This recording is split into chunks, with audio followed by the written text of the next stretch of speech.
Bien, buenos días.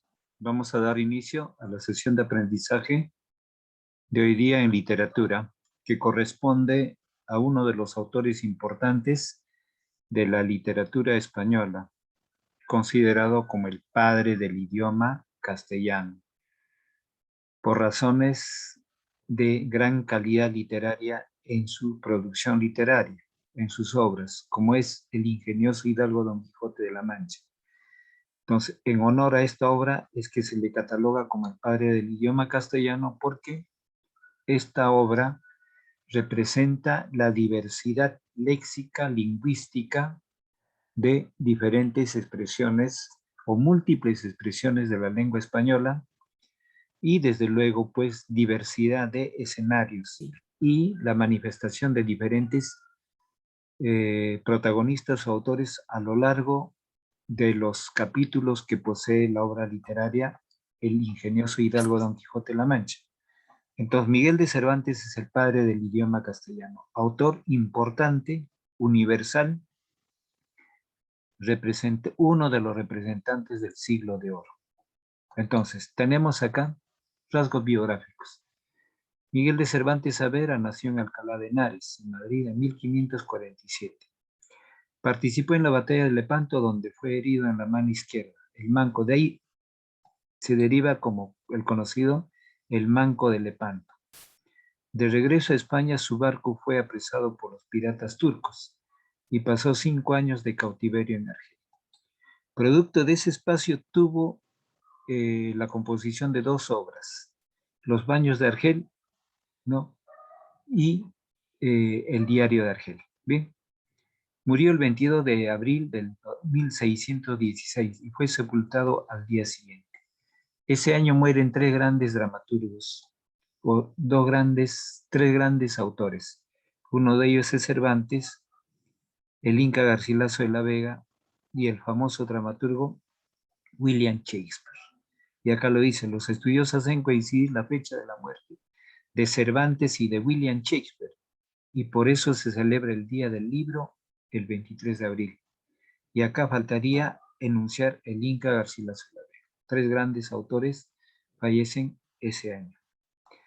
Veamos la obra de Cervantes. Cervantes es uno de los autores más importantes de nuestra literatura y de la literatura universal.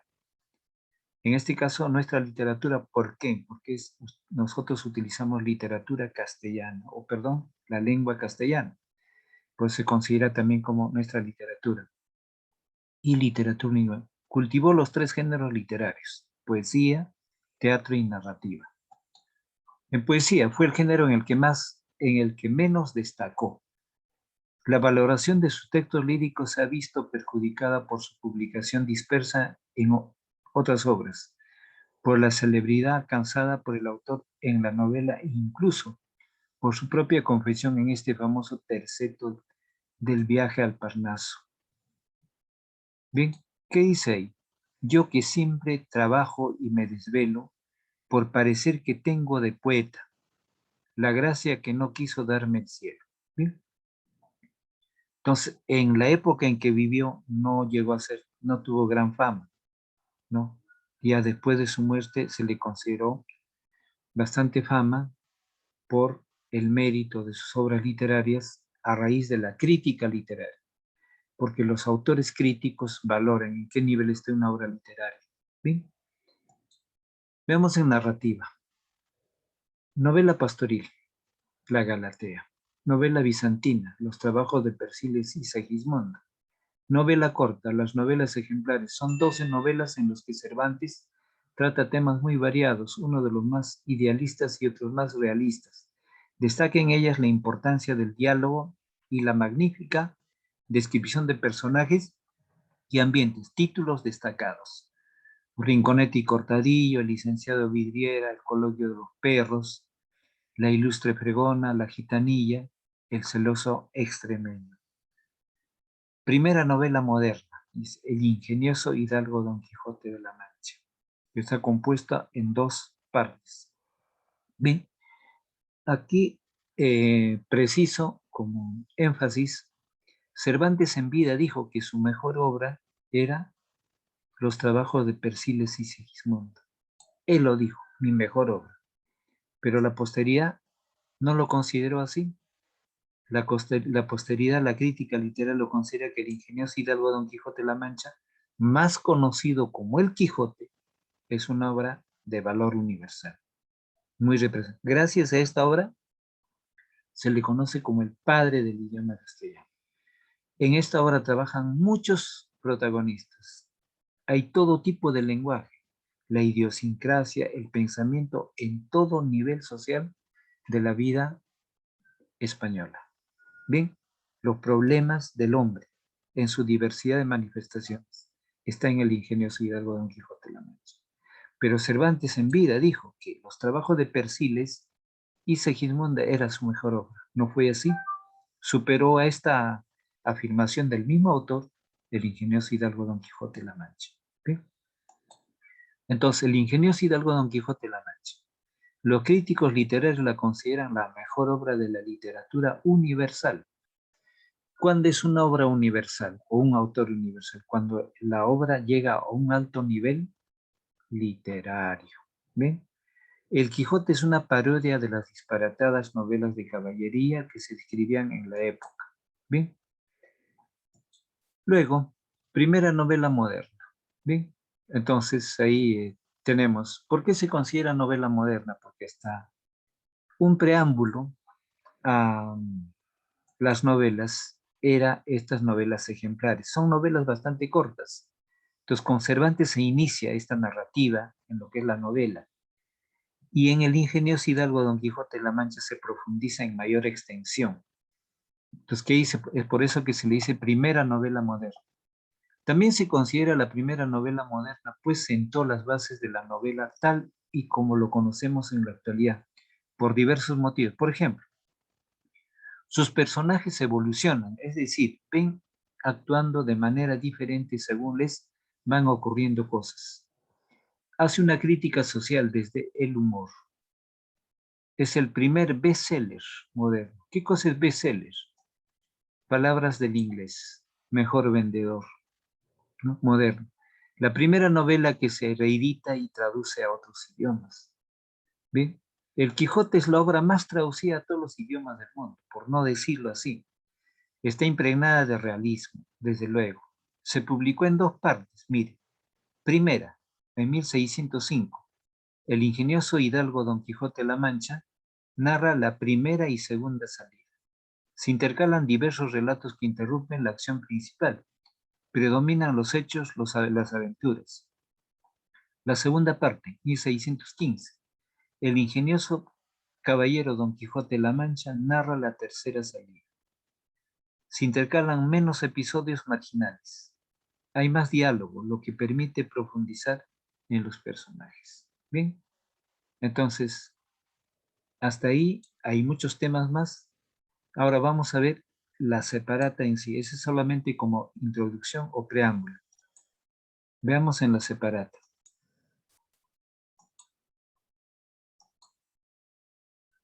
Bien, Miguel de Cervantes Saavedra. A ver, Andrés va a leer el texto resaltado.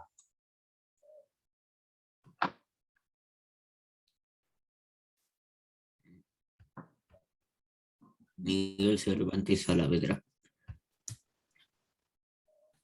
Ese es el escritor más importante de la literatura española y uno de los más notables de la literatura universal. En el género lírico escribió romances, sonetos, canciones y un poema narrativo titulado Viaje del Parnaso, Parnaso. 1614. Escribió también teatro, aunque nunca alcanzó la celebridad. Destacó sobre todo en la escritura entre meses, como El retablo de las maravillas, 1615, La cueva de Salamanca, 1615, y El vizcaíno fingido, también 1615. De sus tragedias destacada el circo de Munan, de Numancia, 1685, y de sus comedias Baños de Argel. Ángel, 1615. Sin embargo, es, es en la narrativa donde Cervantes alcanza universidad y trascendencia. Entonces, ya, explico acá. Por ejemplo, acá cuando dice, escribió también teatro, aunque nunca alcanzó la celebridad, destacó en la escritura de entremeses. Entonces, ahí tenemos como el retablo de las maravillas, la cueva de Salamanca o el vizcaíno fingido, ¿no? Entonces, de sus tragedias destaca el circo de Numancia. Aquí me detengo. Numancia es un pueblo de España. Los numantinos, los habitantes de Numancia, desde tiempos antiguos, clásicos, fueron habitantes muy guerreros, valerosos, muy valientes. Cuando en el siglo III antes de Cristo, Escipión el africano llega de Roma, lo conquista Roma, se ocupa, los numantinos no quisieron rendirse ante Roma. Antes de rendirse, ellos se arrojaban al vacío, cubriéndose su rostro. Muy valientes. Entonces, por eso, inspirado en eso, escribe el circo de Numancia. Ahora, acá dice los baños de Argel. Cuando Cervantes volvía de Italia, fue capturado en la travesía en mar por los piratas de Turquía y lo tuvieron en cautivo, en preso, 5 años. Pensaban que era un hombre de riqueza, de una familia importante, pero no fue así, se equivocaron. Simplemente él era un ayudante de un obispo. Entonces, lo tuvieron 5 años. Producto de eso es esta obra, Los Baños de Argel, y la otra obra es El Trato de Argel, que no aparece aquí. Entonces, cuando dice Cervantes alcanza universidad, es que grandes autores o pocos autores son universales. Entre ellos está William Shakespeare, está Cervantes, está Máximo Gorki, eh, está, por ejemplo, Víctor Hugo, está Goethe, Johann Wolfgang Goethe, eh, etc. Entonces, son pocos los universales. Entonces, nosotros tenemos un premio Nobel, Mario Vargas Llosa, pero no se le podría considerar como universal, porque sus obras son importantes, pero no universales. Es el autor universal, o el libro, o la obra universal, tiene un gran mérito literario, un gran mérito. Prosigo. Experimentó con todos los géneros de su época, la novela pastoril con la Galatea, la caballería con el ingenioso hidalgo Don Quijote de la Mancha, la novela corta de estilo italiano con las novelas ejemplares, y finalmente la novela de aventuras o bizantina con los trabajos de Persiles y Segismunda. Como les había dicho en las diapositivas, Cervantes en vida dijo que esta era su mejor obra, pero se equivocó, la crítica lo dijo, lo dice que es el Quijote. Pero eso no quiere decir que esta obra sea menor. Todas sus obras de Cervantes son valiosas. No, los comentarios, las novelas ejemplares son valiosísimas. Esta novela, los trabajos de Percival Seguima, valiosísimos. Todas tienen una catadura bastante fuerte en calidad literaria. ¿Bien? Pero la crítica lo considera al Quijote. ¿Por qué? Porque es tan extensa esta novela y está todo tipo de problemas del hombre. Y sirve de consuelo cuando uno lee. Grandes autores universales leían esta obra y se ponían a llorar. Por ejemplo, Lope de Vega es universal, su contemporáneo español.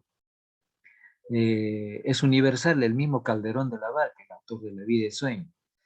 Un autor alemán, Johann Wolfgang Goethe, el autor de Fausto, un literato universal, él de niño leía, claro, él ya no es contemporáneo, él ya vivió después. De niño, a los 12 años, leía El Quijote y se ponía a llorar. En el tiempo, él escribió Fausto, un autor alemán. Y Lope de Vega, ¿qué dice sobre El Quijote? Si uno tiene problemas, lea El Quijote, que El Quijote le va a ser un consuelo.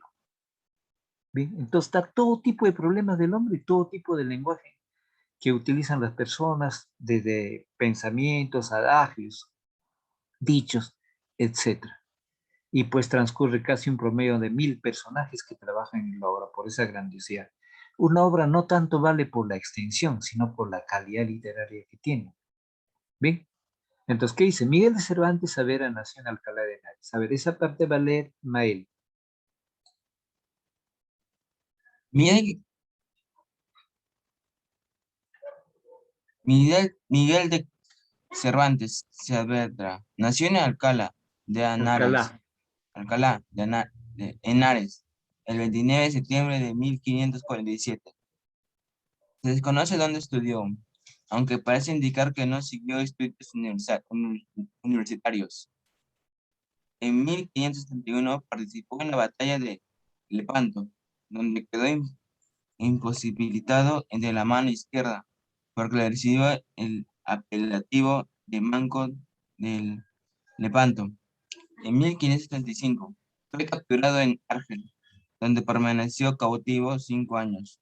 En 1587, en su condición de recaudador de impuestos, pasó un breve periodo de la cárcel de Sevilla, lugar donde concibió el Quijote.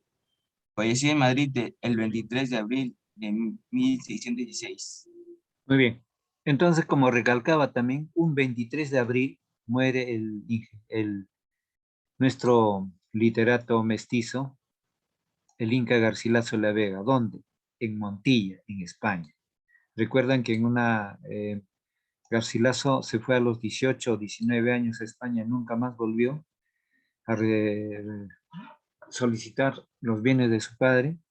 Entonces, así como Cervantes, él también pasó a la vía militar y finalmente al servicio del clero de la iglesia, escribió muchas obras. Entonces, un 23 de abril él muere,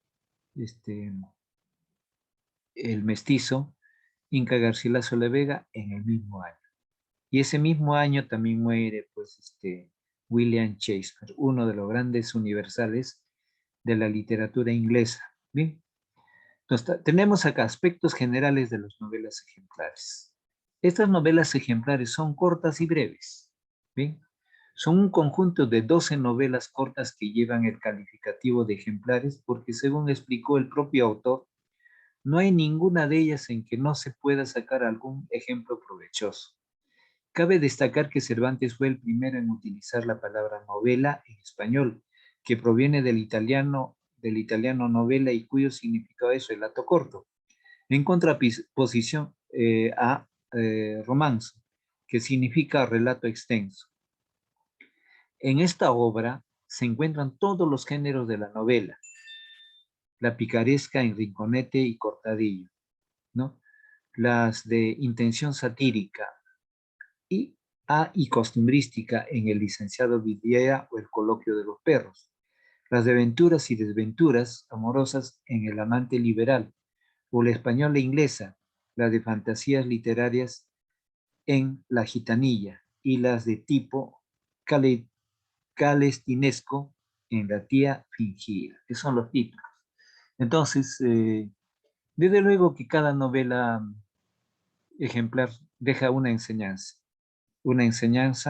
una reflexión para que el lector también asuma esa responsabilidad, cuál es su estilo, su forma de conducta. Bien, no dejan de ser muy importantes.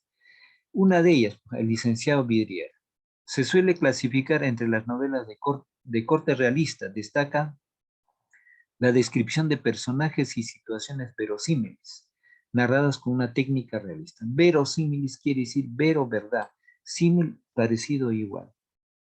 Bien, entonces tenemos ahí estudiante.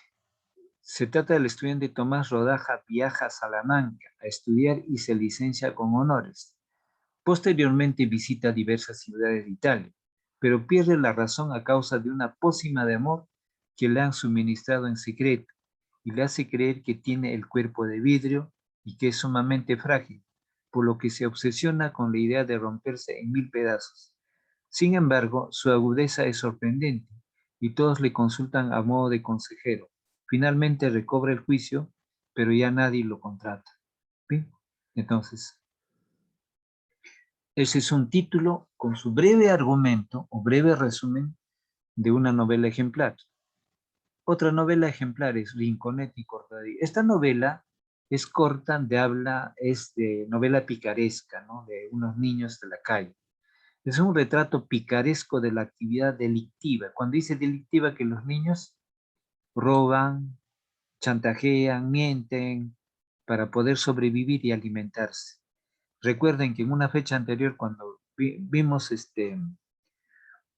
eh, una novela picaresca, Rinconetti y Cortadillo, perdón, vimos en otra novela picaresca, eh, vimos de que España estaba pasando por una situación económica difícil y una crisis económica, y eso hizo de que había gente que no tenía trabajo. Entonces, por las mismas guerras había muchos huérfanos. Esos huérfanos, ¿a qué se dedicaban? Al robo, al engaño, al chantaje, a la mendicidad, a mendigar.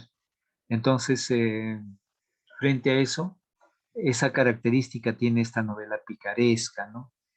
Entonces, digo, es un retrato picaresco de la actividad delictiva en la época de Cervantes y probablemente la mejor de las 12 novelas cortas. Es la historia de Pedro de Rincón y Diego Cortado, dos muchachos de 14 y 15 años. Son dos tipos pícaros de la época. El primero es un hábil jugador de cartas, el otro un astuto ladrón. En Sevilla se involucran con Monipodio, jefe de los ladrones, y quien los apoda Rinconetti y Cortadillo. Siempre andan huyendo de un lado para otro como consecuencia de sus actos. Sin embargo, Rinconetti y Cortadillo se diferencian del resto de los delincuentes en que ellos buscan la libertad y la aventura, en vez de simplemente adaptarse a la sociedad de ladrones, que les proporciona más seguridad. Bien, entonces, veamos un fragmento de Rinconetti y Cortadillo.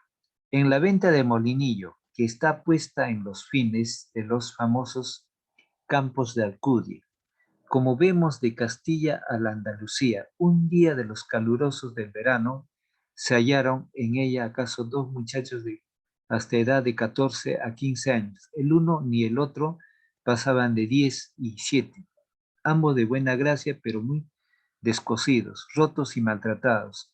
Capa no le tenían. Los calzones eran de lienzo y las medias de carne. Acá cuando dice calzones, la palabra calzones era los pantalones de la época. Ojo, a los pantalones varoniles de la época les decían calzones. Y muchos de estos pantalones eran cortos, ¿no? Y después venía el botín o el zapato, ¿no? Entonces, bien es verdad que enmendaban los zapatos porque los del uno eran alpargates, tan traídos como llevados, y los del otro picado y sin suelas, de manera que más le servirían de cormas que de zapatos. Traía el uno montera verde de cazador, el otro un sombrero sin toquilla, bajo de copa y ancho de falda.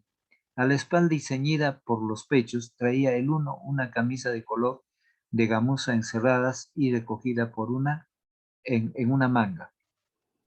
El otro venía escueto y sin alforjas, puesto que en el seno se le parecía un gran bulto, que a lo que después pareció un cuello de los que llaman balones, almidonado con grasa y tan deshilado de roto, que todo parecía hilachas. Venían el envuelto y guardados unos naipes de figura ovada, porque de ejercitarlos que les habían gastado las puntas, y porque durasen más se les cercenaron y los dejaron en aquel tallo.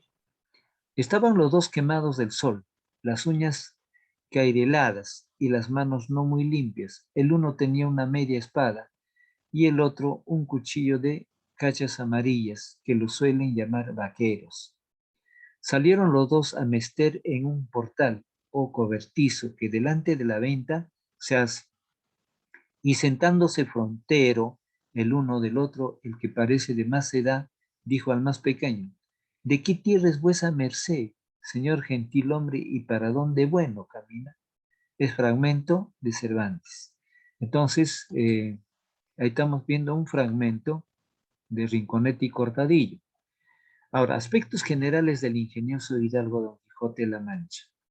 Entonces, el ingenioso Don Hidalgo de Quijote de la Mancha, ahí están en la separata las imágenes del caballero y de su ayudante Sancho, y la imagen también de Miguel de Cervantes Saavedra. Entonces, esta obra es universal. Gracias a esta obra, o por el hecho de haber compuesto esta obra, al autor se le considera el padre del idioma castellano, el padre del idioma castellano. ¿A qué corriente pertenece Cervantes? Cervantes pertenece a la corriente del barroco. Entonces, barroco literario. Entonces, veamos cuáles son esos aspectos generales. Cuando hablamos de aspectos generales, estamos viendo parte de la crítica literaria. Es la obra más conocida de Cervantes. Se publicó en dos partes. En la primera, que consta de 52 capítulos y fue publicada a comienzos de 1605. Se describe a un hidalgo pobre de 50 años cuyo nombre será revelado recién al final de la obra, Alonso Quijano. Este pierde la razón leyendo libros de caballería y se cree un caballero medieval, adoptando el nombre de Don Quijote de la Mancha, junto con su caballo Rocinante y su escudero Sancho Panza. Viven una serie de hilarantes aventuras, entre ellas su lucha contra unos gigantes que no eran más que unos molinos de viento. En la segunda parte, que fue ubicada en 1617 y está integrada por 74 capítulos, El Quijote y si Escudero inician su tercera salida en la que ya cuentan con el reconocimiento de la gente. Al final de la novela, Don Quijote regresa a su casa, recobra el juicio y reniega de los libros de caballería. Sancho Panza, en cambio, se ha contagiado del idealismo de su amo y desea continuar con sus aventuras. Entonces, en la mayor parte de los capítulos, tanto de la primera parte y la segunda parte, el Quijote de tanto don Alonso Quijano, el nombre verdadero del autor, del protagonista, de tanto leer libros de caballería, del poco dormir y del poco comer y del mucho leer, se le secó el seso. Eso se dice en la crítica como en la obra. Entonces, pierde el juicio. Entonces, ve cosas ideales, ¿no? Ver un molino de vientos lo traslada como si fueran gigantes y se enfrenta a ellos. Ve, por ejemplo, dos manadas de ovejas y piensa que son dos ejércitos, ¿no? O ve, por ejemplo, los otros llenos de vino, piensa que son gigantes. Entonces, vive un idealismo Alonso Quijano, el Quijote. En cambio, Sancho es realista. Pero al final de la obra, Sancho se vuelve idealista y Alonso Quijano recobra la salud, la mente y es realista, ya no idealista. Entonces, al poco tiempo muere. Entonces, Sancho sigue pensando en ese idealismo. Eso es lo que quiere decir. Bien, capítulo primero. Fragmento de El Quijote. Dice, mire, que trata de la condición y ejercicio del famoso y valiente hidalgo Don Quijote de la Mancha. En un lugar de la Mancha de cuyo nombre no quiero acordarme, no ha mucho tiempo que vivía un hidalgo de los de lanza en astillero, no, adarga antigua, rocín flaco y galgo corredor, una olla de algo más vaca que carnero, salpicón las más noches, duelos y quebrantos los sábados, lentejas los viernes, algún palomino de añadidura los domingos. Consumían las tres partes de su hacienda. El resto de ella concluían sayo de pelarte, calzas de velludo para las fiestas, con sus pantuflos de lo mismo y los días de entre semana se honraba con su vellorí de lo más fino. Tenía en su casa una ama que pasaba de los 40 y una sobrina que no llegaba a los 20 y un mozo de campo y plaza que asó ensillaba el rocín como formaba la podadera. Bien, Frisaba la edad de nuestro hidalgo con los 50 años. Era de complexión recia, seco de carnes, enjuto de rostro, gran madrugador y amigo de la casa. Quieren decir que tenía el sobrenombre de Quijada o Quesada. Quesada. Esto hay alguna diferencia en los autores que desde caso describen, aunque por conjeturas verisímiles se deja extender que se llamaba Quijana, pero esto importa poco a nuestro cuento, hasta que en la narración del no se salga un punto de verdad, fragmento del ingenioso hidalgo Don Quijote de la Mancha. Entonces, con esto estamos viendo pues a uno de los autores importantes, muy importantes, por cierto, de la literatura española. Entonces, en honor al ingenioso hidalgo Don Quijote de la Mancha, más conocido y simplificado como el Quijote, gracias a esa obra, pues recibe la crítica, opina que es el padre del idioma castellano. Por la diversidad de la temática en el desarrollo del ingenioso hidalgo, más conocido como el Quijote, y también por las otras obras literarias que ha escrito que tienen bastante mérito literario, calidad literaria. Entonces, en el Quijote nos describe pues asuntos de carácter caballeresco, pero donde se va enfrentando a una diversidad de problemas que pasa en la persona. Entonces, era un momento de que ya no existían caballeros medievales, ya era otra etapa. Los caballeros medievales, pues en Europa, en España, desplegaron sus acciones a lo largo de los siglos 11, 12, 13, 14, más, no.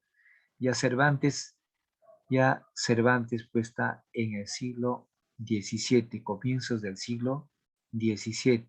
Entonces, en esa época ya no había caballeros, pero él se disfraza de caballero y coge a un ayudante Sancho Panza. Entonces, desarrollan diferentes viajes a diferentes lugares, ¿no? En la que se enfrentan en una serie de aventuras. Propicio, ¿por qué? Propicio de que el personaje principal, don Alonso Quijano, había perdido la mente, ¿no? La capacidad racional equitativa. Todo lo que veía eran cosas distintas. Él veía ejércitos, gigantes, etc. Entonces se enfrentaba. Y como había leído tantas obras de caballería medieval, de novelas caballerescas, se siente un caballero. Y cualquier asunto es, el caballero se enfrentaba a solucionar un problema, primero por el combate con el adversario y luego eso en apoyo al necesitado. Y a la vez que el caballero también goza de una dama, de un rey, aunque no hay mucha alusión a un rey, pero sí tiene su dama, la Dulcinea del Toboso, que él mismo le configura ese apelativo. Entonces, frente a eso, las personas que miran y observan ven pues como algo disparate de lo que estaba haciendo, pero en el desarrollo de la obra se ve la calidad literaria, la expresión diversa del castellano en España, ¿no? Y también su función didáctica mediante sus pensamientos, adagios o dichos. Entonces, frente a eso, el contexto de esa serie argumentativa de los diferentes pasajes hacen de que sea una obra bastante atractiva. Entonces, como les había indicado en un momento anterior, de que en el Quijote está todo tipo de problemas que aqueja al hombre. Entonces, por eso que muchos autores valiosos, universales, decían, ¿no? Lope de Vega decía, si tienes problemas, lee el Quijote, que va a ser una especie de consuelo. ¿Bien? Entonces, o el caso, por ejemplo, de Johann Wolfgang Goethe, autor alemán de valor universal. Él a los 12 años, cuando leía el Quijote, se ponía a llorar. ¿Por qué? Porque le cautivaba bastante esa diversidad de aventuras que tiene el ingenioso hidalgo Don Quijote de la Mancha. Entonces, estamos viendo pues diferentes autores, ya estamos en la etapa del siglo de oro, entonces la etapa, el periodo del siglo de oro, se considera una etapa donde surgen grandes autores de la literatura española, más en literatura que en las otras artes. También destaca la arquitectura. Entonces, pero más destaca en la literatura grandes autores. Por eso quiero recordar acá Calderón de la Barca, Lope de Vega, eh, eh, Francisco de Quevedo y Villegas, ¿no?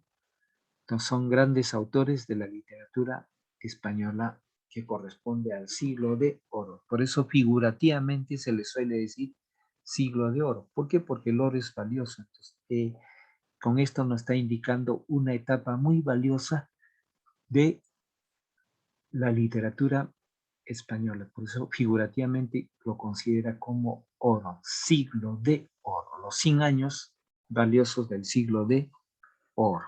Bien, entonces hasta aquí nuestra sesión para poder desarrollar ya las preguntas que se van a presentar a continuación. Acá, por ejemplo, menciona las obras escritas de Cervantes, narra un resumen del fragmento Rinconete y Cortadillo y narra un resumen del fragmento Don Quijote de la Mancha.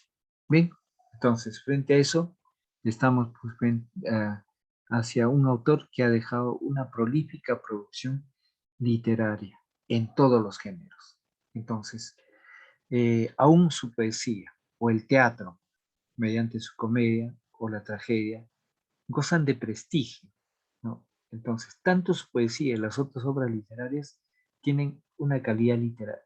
Es por eso que Cervantes estaba tan seguro que su obra, de corte de novela no bizantina, los trabajos de Persíles y Segismunda, era su mejor obra lograda. Pero no fue así. La posteridad, la crítica lo determina como el ingenioso hidalgo Don Quijote de la Mancha como obra muy importante. Bien, entonces aquí voy a cerrar la sala para un ensayo. A ver, Bael, ¿tienes argumentación para escucharte y ver qué aspectos todavía falta en tu argumentación?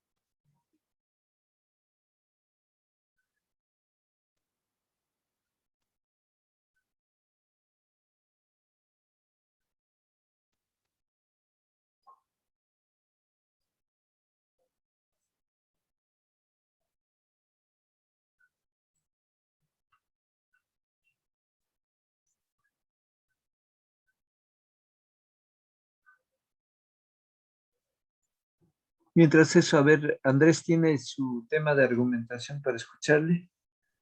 Sí, lo tengo. A ver, empezamos, Andrés.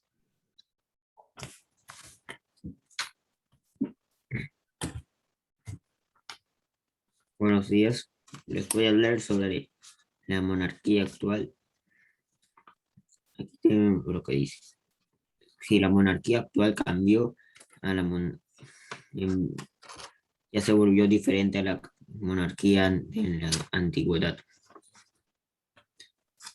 Para eso tenemos aquí unas preguntas. Hace unas preguntas. Pregunta 1. ¿La monarquía actual había cambiado para bien o para mal? Pregunta 2. ¿Antiguamente los matrimonios eran arreglados? Pregunta 3. ¿La población actual acepta a la monarquía? Pregunta 4. ¿Un monarca puede disponer sobre la vida de las personas actualmente?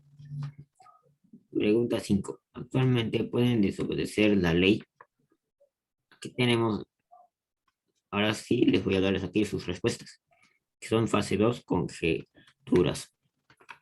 Respuesta 1. La monarquía ha cambiado para bien, pues ahora se apoyan en un parlamento, un primer ministro o presidente que lo convierte en una monarquía más justa. Respuesta 2. Sí, pues sus matrimonios eran arreglados entre reinos con el fin de aumentar su territorio. Respuesta 3. En los países donde existe la monarquía hay poblaciones que aceptan y quienes a su